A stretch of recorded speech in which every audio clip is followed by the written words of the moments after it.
సుమన్ టీవీలో మీ business promotions కోసం ఈ కింది నెంబర్ను సంప్రదించగలరు.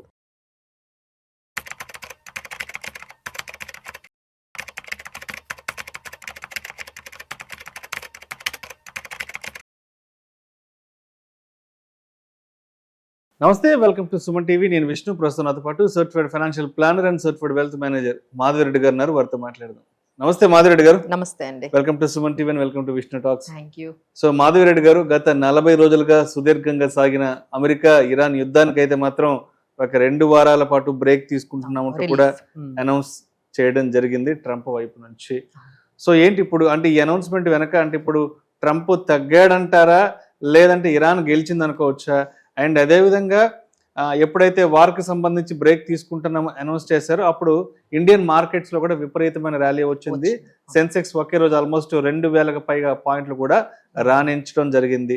ఎస్, అదేవిధంగా ఇవాళ కూడా అదే ర్యాలీ ఉంటుందని ప్రతి ఒక్కరు అనుకున్నారు. బట్ ఇవాళ అందరి అంచనాలను తారుమారు చేస్తూ ఇవాళ అయితే మాత్రం మార్కెట్లు చాలా నెగటివ్లో ట్రేడ్ అవుతున్నాయి. ఏంటి అసలు కారణాలు? ఇవాళ ప్రత్యేకించి అంటే ఒక మంచి పాజిటివ్ న్యూస్ మార్కెట్లోకి వచ్చినా కూడా ఇవాళ మళ్ళీ మార్కెట్లు నెగటివ్లో ట్రేడ్ అవుతున్నాయి. కారణం ఏంటి? సో ఫస్ట్ మనం అర్థం చేసుకోవాల్సింది, ఈ సీజ్ ఫైర్ అనేది ఎవరు ఇనిషియేట్ చేసుకున్నారు, అసలు ఎవరు తగ్గారు అంటే ఫస్ట్ మనము ఎక్కువగా చెప్పుకోవాల్సింది యుఎస్ ఈ పర్టికులర్ వార్ లో బాగా నష్టపోతోంది అని చెప్పొచ్చండి. అంటే ఇప్పటి వరకు పెట్రోల్ డాలర్ అనే ఏదైతే కాంబినేషన్ ఉందో అది ఇప్పుడంతా కూడా బాండ్ ఎనర్జీ మార్కెట్ అనే కాంబినేషన్ లోకి వచ్చేసింది. అంటే ఇదంతా కూడా ఆయన ఇంత ఎక్స్పెక్ట్ చేసి ఉండరు, ఇంత రిపిల్ ఎఫెక్ట్ వస్తుంది అని. ఓన్లీ ఇరాన్ తో యుద్ధం వరకు ఆయన ఎక్స్పెక్ట్ చేశారు. బట్ దానివల్ల ఏమైందంటే ఎప్పుడైతే ఈ స్ట్రేట్ ఆఫ్ హార్మోజ్ అంటే ఇప్పుడు మొత్తం ఈ యుద్ధం అంతా కూడా అక్కడే కేంద్రీకృతం అయింది. అంతా కూడా స్ట్రేట్ ఆఫ్ హార్మోజ్. ఈ స్ట్రేట్ ఆఫ్ హార్మోజ్ ఓపెన్ చెయ్యాలి, అంతా కూడా మళ్ళీ సవ్యంగా ఈ సప్లై చైన్ అనేది స్టార్ట్ అవ్వాలి. అంత ముందు అంతా ఆయన ఏమనుకునే వాళ్ళు అంటే ఈ స్ట్రేట్ ఆఫ్ హార్మోన్స్ తో నాకు సంబంధం లేదు, ఎవరికి అవసరమైతే వాళ్ళు వెళ్ళి వాళ్ళతో మాట్లాడుకొని మీరు ఓపెన్ చేయించుకోండి, మా దగ్గర కావాల్సిన పెట్రోల్ గానీ గ్యాస్ నిల్వలు మా దగ్గర పూర్తిగా ఉన్నాయి, మాకు అసలు స్టేట్ ఆఫ్ హార్మోన్స్ తో సంబంధం లేదు అనే చెప్పే యుఎస్ లో ఉండే ట్రంప్ ఇప్పుడు ఏం చేస్తున్నారు అంటే స్ట్రేట్ ఆఫ్ హార్మోన్స్ ఎలా అయినా ఓపెన్ చెయ్యాలి అనేది ఫస్ట్ కండిషన్ తోని ఈ సీజ్ ఫైర్ అనేది స్టార్ట్ అయింది. అంటే ఇప్పుడు మొత్తం జియో పాలిటిక్స్ అంతా కూడా ఈ స్ట్రేట్ ఆఫ్ హార్మోజ్ చుట్టూనే తిరుగుతున్నాయి. దానికి కారణం ఏంటంటే ఎప్పుడైతే ఈ ఎనర్జీ సప్లైస్ అన్ని డిస్టర్బ్ అవుతున్నాయో ఇమీడియట్ గా క్రూడ్ ఆయిల్ బాగా పెరుగుతుంది. ఎప్పుడైతే క్రూడ్ ఆయిల్ పెరిగిందో ఇమీడియట్ గా ఇన్ఫ్లేషన్ పెరుగుతుంది. ఇన్ఫ్లేషన్ పెరిగింది అంటే యుఎస్ లో బాండ్ ఈల్డ్స్ పెరుగుతాయి. ఇప్పటికే 4.5, 4.3% ఉన్నవి. దానివల్ల మనకి యుఎస్ లో ఉండే ఈ డెట్ ఏదైతే ఉందో వాళ్ళకి ఆల్మోస్ట్ $39 ట్రిలియన్ వాళ్ళకి డెట్ ఉందంటే అంటే యుఎస్ జీడిపి కన్నా వాళ్ళ డెట్టే చాలా ఎక్కువగా ఉంది. దాని మీద వాళ్ళు పే చేసే ఇంట్రెస్ట్ భారం అనేది 1.5 ట్రిలియన్ వరకు ఉంది. ఎప్పుడైతే ఈ ఇన్ఫ్లేషన్ పెరుగుతుందో ఇంట్రెస్ట్ రేట్స్ తగ్గవు. ఇంట్రెస్ట్ రేట్స్ పెరుగుతూ ఉన్నట్లయితే, బాండ్ ఈల్డ్స్ పెరుగుతూ ఉన్నట్లయితే అది 5%కి వెళ్ళిందంటే మొత్తం ఎకానమీయే మొత్తం బ్రేక్ అయ్యే సిచ్యువేషన్ లోకి ఉంది. అలానే మిగతా కంట్రీస్ అన్ని కూడా యుఎస్ నుంచి దూరం వెళ్ళిపోతూ ఉన్నాయి. వాళ్ళకి అసలు ఎటువంటి సపోర్ట్ ఇవ్వడం లేదు. అలానే జపాన్ కానీ లేకపోతే యూకే కానీ మిగతా మిడిల్ ఈస్ట్ కంట్రీస్ అన్ని కూడా లైక్ ఖతార్ కానీ దుబాయ్ ఇవన్నీ కూడా యుఎస్ లో ఏవైతే ఇన్వెస్ట్మెంట్స్ ఉన్నాయో అవన్నీ తీసేసుకోవడానికి కూడా రెడీ అయిపోతూ ఉన్నాయి. సో యుఎస్ అంతా కూడా ఐసోలేట్ అయిపోయినట్టుగా మనకు కనిపిస్తుంది. ఒకవైపు ట్రంప్ మీద చాలా ప్రెషర్ అక్కడ పార్లమెంట్ లో అంటే అక్కడ కాంగ్రెస్ లో కూడా ఈయన తీసేద్దామా అన్నంతగా ఈ ఇరాన్ వార్ వల్ల వచ్చే ఆ డిస్ట్రప్షన్స్ అయితే మాత్రం చాలా ఎక్కువగా కనిపిస్తున్నాయి. సో ట్రంప్ అయితే ఎట్లా ఎగ్జిట్ అవ్వాలో ఆయనకు అర్థం కావట్లేదు. ఎంట్రీ అయితే తీసుకున్నారు కానీ ఇప్పుడు ఇక్కడ నుంచి ఎగ్జిట్ అవ్వడం ఆయనకి తెలియట్లేదు. సో ఈ ఎగ్జిట్ గురించి ప్రతి ఒక్క రోజుకి సీజ్ ఫైర్ అంటున్నారు. మళ్ళీ ఇమీడియట్ గా ఇరాన్ గానీ మళ్ళీ ఇజ్రాయెల్ మళ్ళీ 2 hours అండి సీజ్ ఫైర్ అన్నారు. ఒక 4-5 days సీజ్ ఫైర్ మాట్లాడుకుందాము, కూర్చొని మాట్లాడుకొని మళ్ళీ సీజ్ ఫైర్ ని 45 days ఎక్స్టెన్షన్ చేసుకుంటూ మనం కావాల్సిన అగ్రిమెంట్స్ అన్ని చేసుకుందామనే that is how US wants to exit. కానీ వాళ్ళకి ఎగ్జిట్ అవ్వడానికి ఛాన్స్ లేకుండా మళ్ళీ ఒక 2 hours లోనే అంటే ఈ రోజు మార్కెట్స్ ఇలా నెగిటివ్ గా అవడానికి కారణం ఏంటంటే మళ్ళీ ఇరాన్ అండ్ ఇజ్రాయెల్ మళ్ళీ ఒకరి మీద ఒకరు మిజైల్స్ దాడులు చేసుకుంటున్నారు. అంటే సీజ్ ఫైర్ కి ఎటువంటి దానికి వాల్యూ లేకుండా పోయిందండి. ఇజ్రాయెల్ ఇంకా లెబనాన్ మీద అటాక్స్ చేస్తూనే ఉంది. అంటే జస్ట్ 2 hours లోనే మళ్ళీ స్టార్ట్ అవును. చేసేసారు. సో దీని వల్ల మళ్ళీ మీకు క్రూడ్ ఆయిల్ ఎప్పుడైతే 90 సీజ్ ఫైర్ అనగానే $94 అయింది, ఇప్పుడు మళ్ళీ 98, 97. అంటే ఇంకా యుద్ధం అనేది ఇది కంటిన్యూ అవుతుంది. అది ఒకటైతే మార్కెట్ లో అందరూ అర్థం చేసుకోవాలి. యుద్ధానికి రిలీఫ్ అనేది ఒక్కసారి వస్తోంది, మళ్ళీ అది కంప్లీట్ గా మనకి యుద్ధం కంప్లీట్ గా అయిపోయింది, ఇక ఆగిపోతుంది అనడానికైతే ఇప్పుడైతే ఇంకా ఆ సిచ్యువేషన్స్ అయితే కనిపించడం లేదు.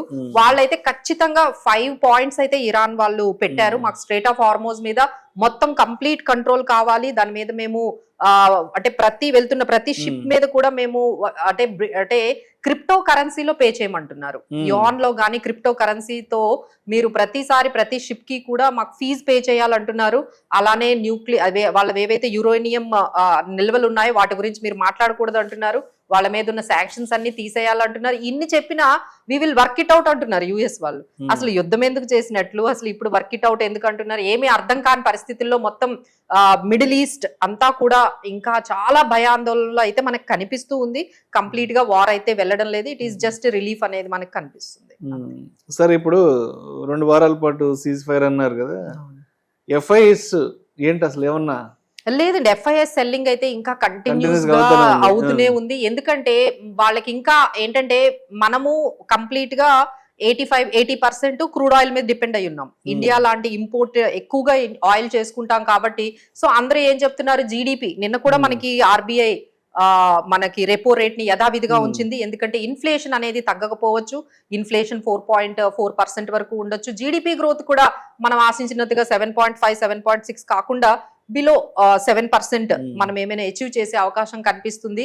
అలానే యథావిధిగా రెపో రేట్స్ ని ఉంచేసింది, అంటే అన్చేంజ్డ్ గా 5.25% దగ్గరికి అన్చేంజ్డ్ గా రెపో రేట్ ని కూడా పెట్టింది. సో దీనివల్ల ఏమవుతుంది అంటే మనకి కొంచెం ఎకానమీ స్లో అవ్వచ్చు, లేదు అంటే గ్రోత్ కూడా అంటే ఇన్ఫ్లేషన్ పెరగడం వల్ల కొంచెం ఇంపాక్ట్ అవ్వచ్చు.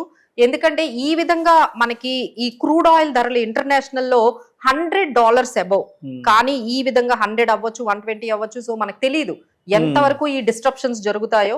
సో దీని వల్ల మనం బాగా నష్టపోయేది ఎవరు అంటే ఇలా ఇంపోర్టెడ్ ఆయిల్ మీద డిపెండ్ అయిన మన ఇండియా లాంటి కంట్రీస్ ఎక్కువగా నష్టపోతున్నాయండి. సో వీళ్ళందరూ కూడా గవర్నమెంట్ అంటే యుఎస్ మీద ప్రెషర్ పెడుతున్నారు, కొంచెం ఆపేయండి యుద్ధం అని.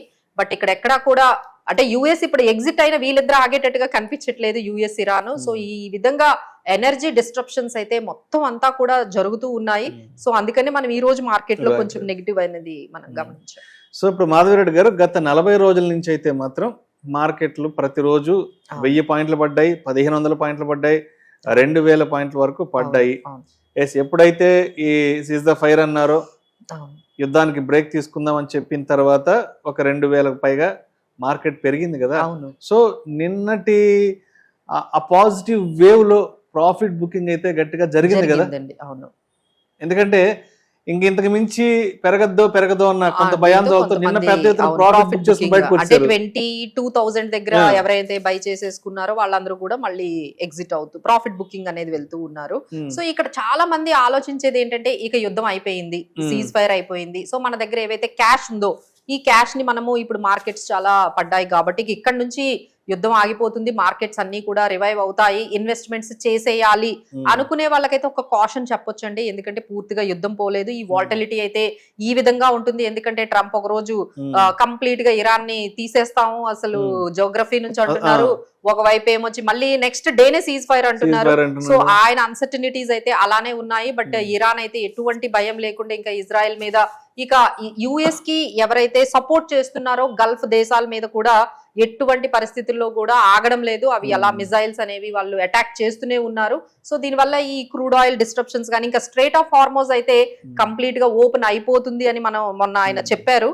ఎందుకంటే ఆయన పెట్టిన ఫస్ట్ కండిషన్ ఏంటంటే క్లీన్ అంటే సేఫ్ గా స్ట్రేట్ ఆఫ్ హార్మోజ్ ఓపెన్ చేయాలని అన్నారు, కానీ ఆయన ఏమీ ఓపెన్ చేసినట్టుగా కనిపించడం లేదు. సో ఈ విధంగా డిస్ట్రప్షన్స్ ఉన్నాయి. సో ఎవరైనా బై చేయాలి అంటే యుద్ధం తగ్గిపోయిందనో లేకపోతే యుద్ధం మళ్ళీ కంప్లీట్ గా సీజ్ ఫైర్ అయిపోయిందని కాకుండా వాల్యుయేషన్స్ బాగుంటాయి. మీరు నిజంగా వాల్యుయేషన్స్ ఆ కంపెనీలో కానీ ఆ స్టాక్ లో కానీ ఆ సెక్టార్ లో కానీ మీకు నిజంగా అంత కాన్ఫిడెన్స్ ఉంటే మీరు యుద్ధాన్ని పక్కన పెట్టి ఈ టైంలో మంచిగా వాల్యుయేషన్స్ బాగున్నాయి అని చెప్పి మీరు ఇన్వెస్ట్ చేసుకోవాలి. కానీ లేకపోతే కంప్లీట్ గా యుద్ధం ఆగిపోయింది ఇక్కడ నుంచి మార్కెట్స్ మళ్ళీ ఆల్ టైమ్ హైకి వెళ్ళిపోతాయి అనే దాంతో మీరు సంబంధం లేకుండా వాల్యుయేషన్స్ బాగున్నాయి అంటే డెఫినెట్లీ మీరు లాంగ్ టర్మ్ వ్యూతో ఇన్వెస్ట్ చేసుకునే వాళ్ళైతే ఇక ఇక్కడ నుంచి ఇన్వెస్ట్మెంట్స్ చేసుకోవచ్చు. సో ఇప్పుడు ఈ అన్సర్టనిటీలో ఈ వాలటాలిటీలో మార్కెట్ లోకి ఎంట్రీ తీసుకోవాలనుకున్న వాళ్ళకి so what are all the sectors to be favour to the market? So కొన్ని సెక్టార్స్ మనం ఇక్కడ ఫోకస్ చేయొచ్చండి. ఫెర్టిలైజర్ స్టాక్స్, ఎందుకంటే ఇప్పుడు ఖరీఫ్ సీజన్ స్టార్ట్ అయ్యింది. అలానే గవర్నమెంట్ ఒక 41,000 crores సబ్సిడీ ఇప్పుడు మనకి ఫెర్టిలైజర్ స్టాక్స్ కి ఇస్తుంది. సో అలాంటి వాటి మీద మనం ఇన్వెస్ట్ చేసుకోవచ్చు. అలానే ఐటీ స్టాక్స్ కూడా కొంచెం మొమెంటం, అంటే Q4 రిజల్ట్స్ మనకి స్టార్ట్ అవబోతున్నాయి. సో ఫస్ట్ TCSA మన Q4 రిజల్ట్స్ ఇవ్వబోతుంది. సో ఒక్కసారి ఐటీ స్టాక్స్ ని కూడా మనము రాడార్ లో పెట్టుకోవచ్చు. ఎప్పుడైతే క్రూడ్ ఆయిల్ మళ్ళీ ఇటువంటి ఏదైనా మంచి సీజ్ ఫైర్ వచ్చి క్రూడ్ ఆయిల్ ధరలు మళ్ళీ 92, 91 ఆ టైంకి గానీ వచ్చేస్తే definitely we can invest in the companies like tyre companies కానీ, పెయింట్ కంపెనీలు, especially gold finance, metal companies, ఇలాంటి వాటిల్లో ఇన్వెస్ట్ చేసుకోవచ్చు అండి. అలానే మనకి ఇంకా నెక్స్ట్ ఏంటంటే ఇప్పుడు ఈ యథాతథంగా పెట్టారు మనకి RBI రేట్స్. దానివల్ల కొంచెం బ్యాంకింగ్ స్టాక్స్ కానీ, లేకపోతే హౌసింగ్ ఫైనాన్స్ కంపెనీస్ లో కానీ, NBFCs లో కానీ కొన్ని banking and financial services sector కి సంబంధించిన కొన్ని స్టాక్స్ ని కూడా మనము రాడార్ లో పెట్టుకోవచ్చు. So these are all some few stocks. అలానే మనకి ఈ పర్టికులర్ హైడ్రో పవర్ కి సంబంధించి కూడా మనకి క్యాబినెట్ లో అప్రూవ్ అనేది చేశారు. సో హైడ్రో పవర్ కి, ఎనర్జీకి సంబంధించిన స్టాక్స్ లో కూడా ఎవరైనా ఇన్వెస్ట్ చేసుకోవచ్చు. అలానే కొన్ని ఆయిల్ మార్కెటింగ్ కంపెనీస్ లో కూడా కొంచెం ఏమైనా తక్కువ ప్రైస్ కు వస్తే కొంచెం బై చేసుకోవచ్చు. So these are all overall గా fertilisers, IT and hydro and energy, metal stocks లో and especially banking and financials లో కూడా మళ్ళీ గోల్డ్ పెరుగుతోంది, మీరు గమనించారో లేదో. సో ఇదంతా ఎట్లా అంటే ఒకవైపు క్రూడ్ తగ్గగానే స్టాక్ మార్కెట్లు పెరుగుతాయి, గోల్డ్ పెరుగుతుంది. క్రూడ్ ఎప్పుడైతే పెరిగిందో స్టాక్ మార్కెట్లు పడిపోతాయి, గోల్డ్ పడిపోతూ ఉంటుంది.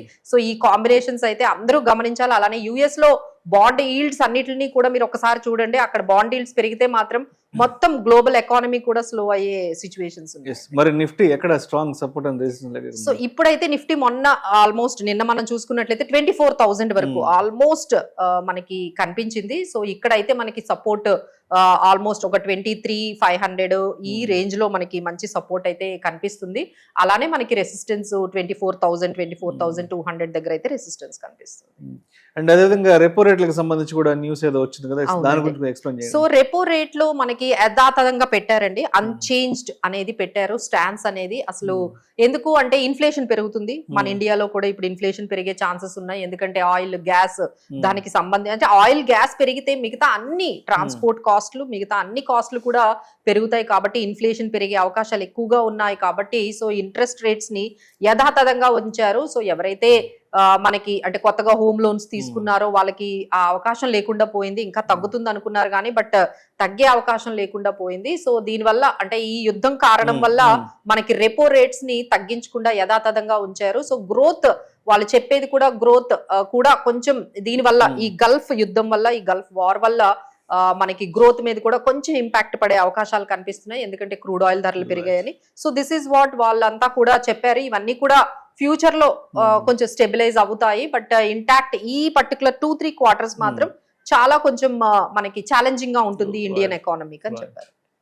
Thank you so much Madhavareddy గారు. Thank you. యుద్ధానికి బ్రేక్ చెప్పినా కూడా ఎందుకు మార్కెట్లలో ఇంకా నష్టాల్లోనే ట్రేడ్ అవుతున్నాయి అనే అంశం గురించి చాలా చక్కగా తెలియజేశారు. Thank you so much.